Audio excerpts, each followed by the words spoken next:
Both sides in the Sean Diddy Combs case have until today to give answers for how the music mogul has been communicating from jail. Because my next guest just testified before a federal grand jury. He says he was in possession of a trove of digital evidence from Diddy's freak-offs and parties. We made a bail appeal to Judge Carter. It did not go our way. Diddy's legal drama just went from bad to worse. And trust me, the tea is piping hot.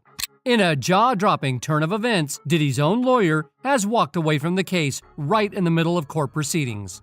Yep, the same lawyer who was writing for him for months has thrown in the towel, reportedly losing faith in both the case and Diddy himself.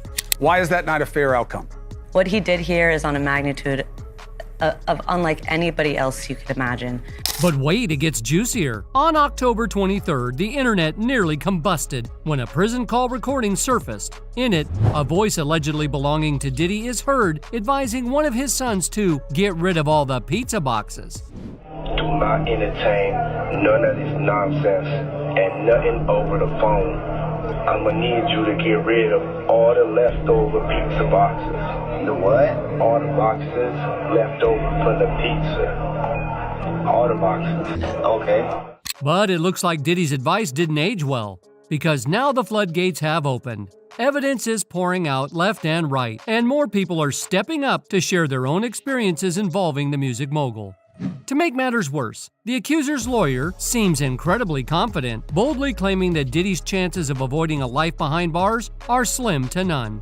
But I have all the confidence in the world and the federal court in the state of New York that they will remain keeping Diddy under no bond and that all of the victims in this case will be able to proceed. So what's got these lawyers feeling so confident about Diddy's downfall? And why did his own lawyer throw in the towel before the trial even started? Let's dig into the chaos, because the leaked evidence is stacking up faster than we can keep track of. Starting with the basics, the stuff we all need to know. I'll lay it out plain and simple. The prosecutor himself revealed exactly what led to Diddy's indictment and the evidence they uncovered during the search of his home. During those searches, agents seized evidence of the crimes charged in this indictment. They seized firearms and ammunition, including 3 defaced AR-15s and a large-capacity drum magazine. They also seized evidence of the freak-offs, electronic devices that contain images and videos of the freak-offs with multiple victims. And they seized cases and cases of the kinds of personal lubricant and baby oil that Combs' staff allegedly used to stock hotel rooms for the freak-offs. More than 1,000 bottles altogether. And now even more shocking evidence is surfacing, pointing to how Diddy could be tied to some of the most disturbing deaths in the music industry. This might explain why Diddy's own lawyer recently decided to call it quits. After all, when the accusations pile up this high, and with the mounting claims linking Diddy to events that have rattled the industry, perhaps even the sharpest legal minds realize there's no clean way out of this web of allegations. For context, this all blew up when a new witness, Courtney Burgess, stepped into the spotlight. Burgess, a former associate of Diddy's late ex-girlfriend Kim Porter, has dropped a bombshell that could change everything. He claims to have received flash drives containing explosive materials, evidence that just might be the game changer the prosecution has been waiting for. According to Burgess, these flash drives contain the completed book that Kim Porter had promised would go public if anything ever happened to her. This isn't just a collection of notes or unfinished drafts. Burgess claims it's the full 54 pages of Kim's work, and it begins with a chilling message. The book starts with Kim's promise that if something were to happen to her, she wanted this book to be shared with the world. Mr. Burgess is delivering that truth. Mr. Burgess actually told me that he believed that the purpose of that gag order letter that was written by Mark Agnifilo on November 3rd was because Diddy knew that it was Courtney who was bringing this information. Now, for the past few months, some truly disturbing claims have resurfaced about the contents of Kim Porter's manuscript. If these revelations had come to light the day Kim passed away in November 2018, we might have learned the chilling details of what Diddy had been up to over the past 2 decades. One of the wildest claims in Kim's manuscript is downright jaw-dropping. She allegedly accuses Diddy of hitting her with a chair so hard that it landed her in the hospital. She even thought she might not make it out alive. But that's not all. While she was in the hospital, Diddy allegedly paid off the entire staff to keep quiet about the incident. And if you think that's bad, there's more. Kim also claims that during a yacht trip, things got so intense that Diddy broke her nose in a brutal attack. It was so severe they had to fly her to the nearest hospital to get it fixed. But the mistreatment didn't stop there. Kim reportedly described how Diddy controlled every aspect of her life. He allegedly wired her home, tapped her phone, and hired people to spy on her. And then sometimes when Kim lived on 70th something street, and I would go upstairs with Diddy, you could hear the shit in the hallway. And I would just shake my head when he come out or whatever, and Kim would be in the house. And it's always about where she was at or who she was dealing with. Things took a darker turn when Diddy sought full custody of their children. Feeling cornered, Kim supposedly threatened to expose everything, especially Diddy's deepest, darkest secrets, which, by the way, are seriously questionable. Freak-offs. The manuscript also dropped bombshells about Diddy's manipulative behavior, forcing Kim into degrading situations and controlling her to the point where she was emotionally shattered. We got a glimpse of this when Cassie filed her own lawsuit against Diddy, revealing years of mistreatment during their 11-year relationship. And it's not hard to believe Kim was the first to experience it. But the creepiest claim of all, Kim allegedly suggested that Diddy was somehow involved in the tragic deaths of Tupac Shakur and the Notorious B.I.G. She hinted that he orchestrated events to keep control over their legacies, making this whole situation even more twisted than anyone could have imagined. This explosive revelation gained major traction when retired LAPD Detective Greg Kading, the mastermind behind some of the most crucial investigations in hip-hop history, stepped forward. Known for his role in investigating the murders of Tupac Shakur and the Notorious B.I.G., Kading pulled back the curtain on the tumultuous music scene of the 1990s, offering an unfiltered account of the conflicts that ultimately shaped the genre. In a jaw-dropping interview, Kading revealed how Diddy may have been at the heart of the shady deals and covert betrayals that fueled the war of that era. Kading's investigation into the events surrounding Tupac's murder took a dark turn when he claimed that Diddy might have been the one to order the hit on Tupac. You're gonna need people that said, I was there when a financial transaction took place and it was very clear what that money was for. I was there when the agreement was made. I spoke with Puff about it and he told me that he'd hired these guys. Even Jaguar Wright has something to say about all of this. Tupac was the threat, which is why they got rid of him first. Biggie was symptomatic of that, because they needed Biggie to die to create the realness around the story of the East Coast West Coast battle. She also claimed that Diddy had access to substances that could trigger pneumonia and heart attack symptoms. According to her, this could connect him to several mysterious deaths in the music industry. She had been poisoned. You know, they have poisons that create heart attack and pneumonia-like symptoms. And then right after that, Al had a meeting, and I was going to meet up with him because we were in Vegas, and then the next thing you know... And just to make things even spicier, she says she has the receipts, evidence that could shake up the whole narrative. This isn't so far-fetched when you consider it. Kim was one of the first to experience the darker side of Diddy's control. Officially, her death in 2018 was attributed to pneumonia, but right from the start, there were questions. The initial coroner's report hinted at foul play, with toxins found in her body that could mimic pneumonia symptoms. Rumors started circulating about blood on her pillow and a suspicious trail from her bedroom to the bathroom, painting a much more sinister picture. What made it even more chilling was the timeline. Kim reportedly made a 911 call at 2:43 a.m., but help didn't arrive until hours later when Kamora Lee Simmons found her around 11 a.m. That delay raised major red flags. Kim's family has been suspicious from the start. They've allegedly spoken with the FBI about pursuing a wrongful death lawsuit against Diddy, but investigators have reportedly urged them to stay silent to avoid compromising the case. Another instance we need to consider is none other than Kim Porter's ex, Al B. Sure. He reportedly faced a horrific ordeal, landing in a coma for 2 months. While he hasn't publicly disclosed the full story, reports hint that he was working on a tell-all book detailing the same freak-off lifestyle we're now learning more about. Kim is dead. Heavy D is dead. Yeah. Andre Harrell is dead. The only two left are Puffy and Al almost died. Isn't that interesting? So why does it all come to a head now? Why now? Why? Because he's the acceptable monster at this time, like R. Kelly was the last time I sat on this couch. Just as mentioned, Al B. Sure's situation has an eerie resemblance to that of Andre Harrell, another key figure in the music industry. Andre was reportedly working on a manuscript that aimed to expose the industry's darkest secrets, including how powerful figures allegedly use substances and manipulation to control and silence others. He was also set to reveal how Diddy, with Clive Davis's help, replaced him as an industry heavyweight. Tragically, before he could release these revelations, Andre was found dead. Before we left Andre Harrell's house, Puff told me I didn't have to go. I knew that somebody was gonna die that night. Another death in the world of music today. The founder of Uptown Records passed. Andre Harrell died late Thursday at his home in California.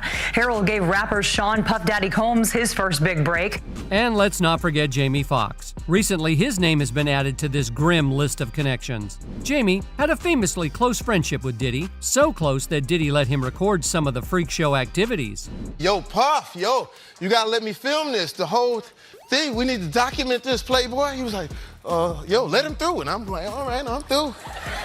However, last year, Jamie experienced a mysterious health scare after reportedly sharing disturbing details about events tied to Diddy. Falling into a coma, his story seems to follow the same troubling pattern of those who got too close to the truth. Last month, Choke No Joke dropped a bombshell during an interview with Comedy Hype. He shared his first-hand account of attending 2 of Jamie Foxx's shows in Atlanta and revealed some jaw-dropping details. According to Choke, during the tapings, Jamie directly stated Diddy was responsible for what happened to him.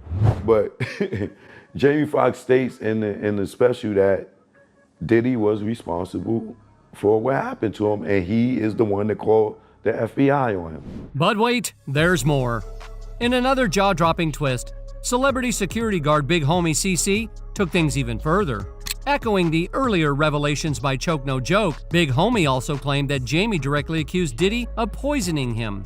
The security guard even added that Jamie reported these chilling suspicions to the FBI. What are some of the things that you heard behind the scenes that were going on before this indictment actually dropped? Well, I know he poisoned Jamie Foxx, and Jamie Foxx reported him to the FBI because of it. I know that's a fact. We're talking about when, what was it, a year or 2 ago or so, when Jamie Foxx got real sick and everybody said he had a stroke. Yes. We're talking about that, or we're talking about something different? At this point, it's becoming harder to dismiss the possibility that Diddy might be tied to some of the industry's most suspicious deaths. According to the feds, they might even be gearing up to include these allegations in their growing case.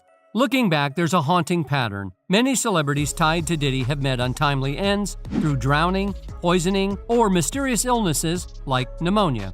Take Aaron Carter, for instance, a name that's now being whispered in this dark narrative. Known for his turbulent life and substance struggles, Aaron had ties to Diddy early in his career. Some speculate that Aaron might have been one of Diddy's first victims. Chillingly, just before his death, Aaron made cryptic claims, suggesting someone was after him. Many now wonder if those ominous warnings pointed directly to Diddy. And no one said anything. Silence breaker for my brother, who is a and they're after my life. My whole family is after my life, and they're setting me up.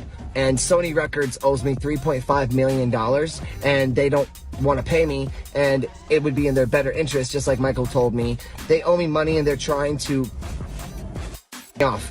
And I'm begging you, and I'm pleading you, help me raise $100,000 as soon as I can so I can move to an undisclosed location where I am safe. They had cops come and check for a rope in my garage, saying I wanted to hang myself. Interestingly, the list of celebrities who mysteriously died from drowning, often reportedly linked to overdoses, is longer than you might think.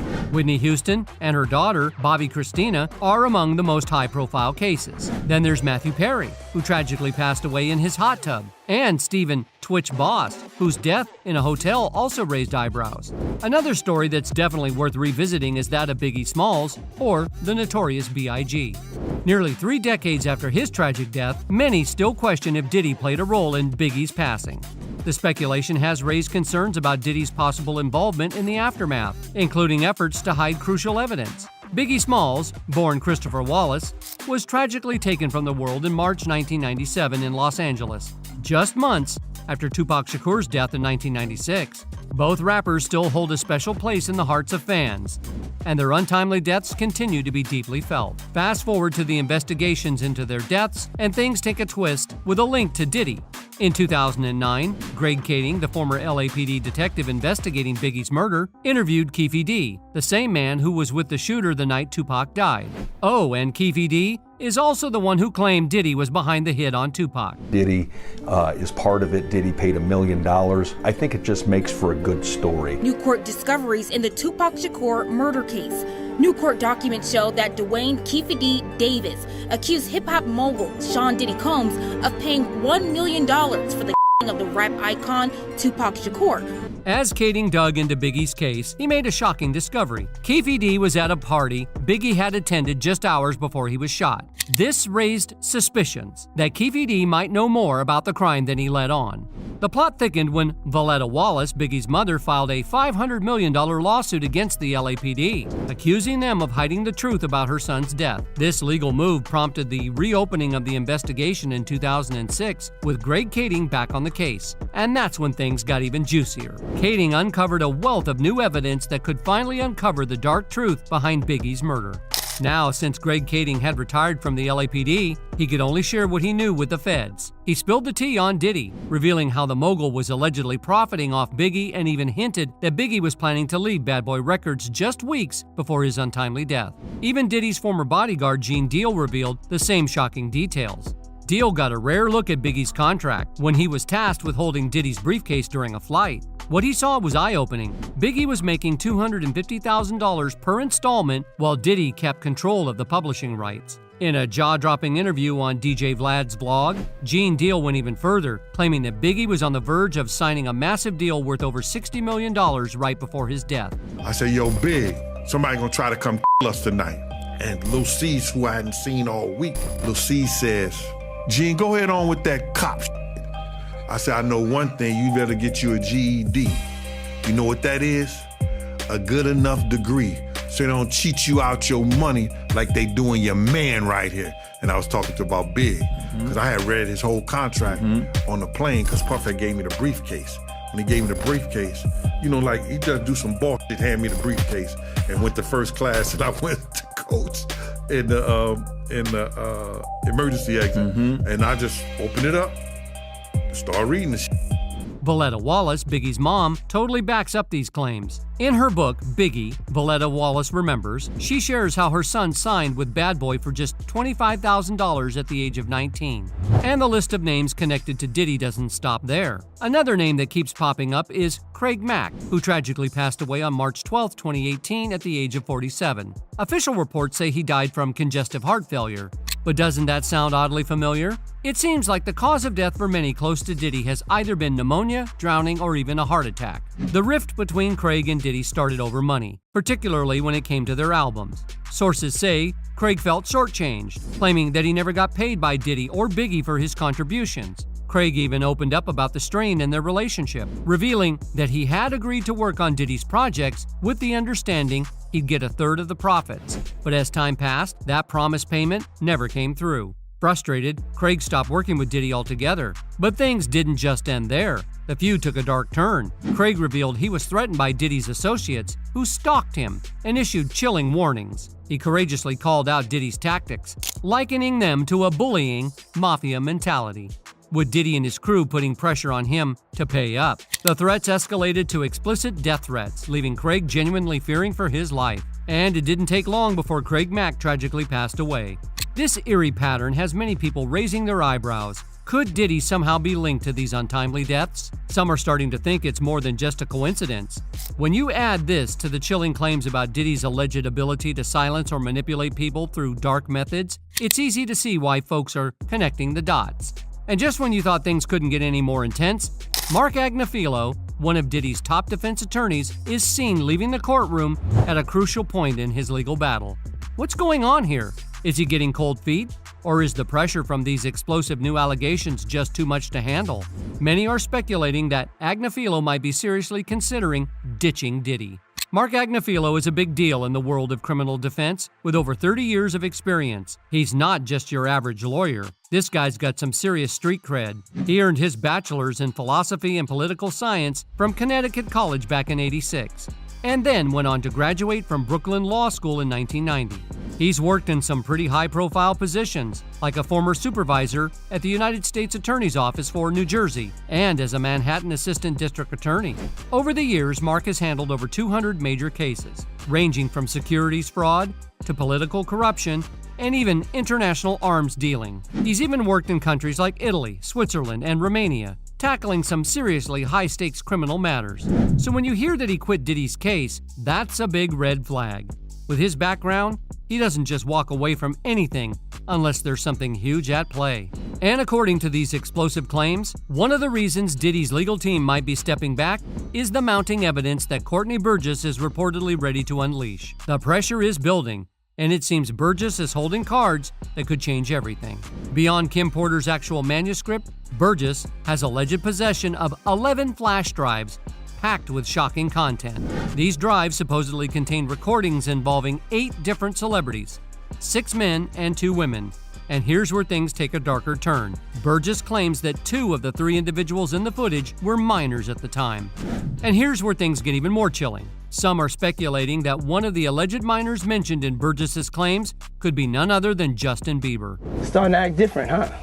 You ain't been calling me and hanging out the way we used to hang out. Well, I mean, you try to get in contact with me, through all my, partners and whatnot. Mm-hmm. But you never really got my number, so. Right. Okay. My number? Yeah. I'm gonna tell you my number. Yeah.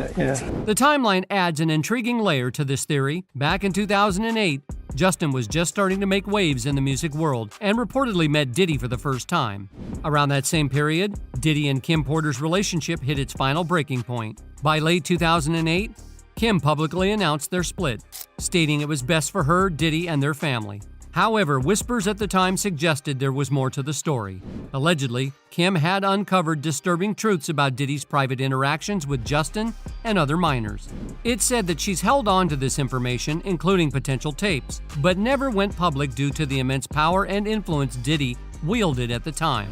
And if you're curious about what Justin went through at the hands of Diddy, drop a comment below if you want us to dive deeper into it. In the meantime, what are your thoughts on all of this? Do you think Diddy has a shot at bouncing back from everything? Let us know in the comments. While you're at it, don't forget to like, subscribe, and check out our other videos for more updates and juicy details. We've got you covered.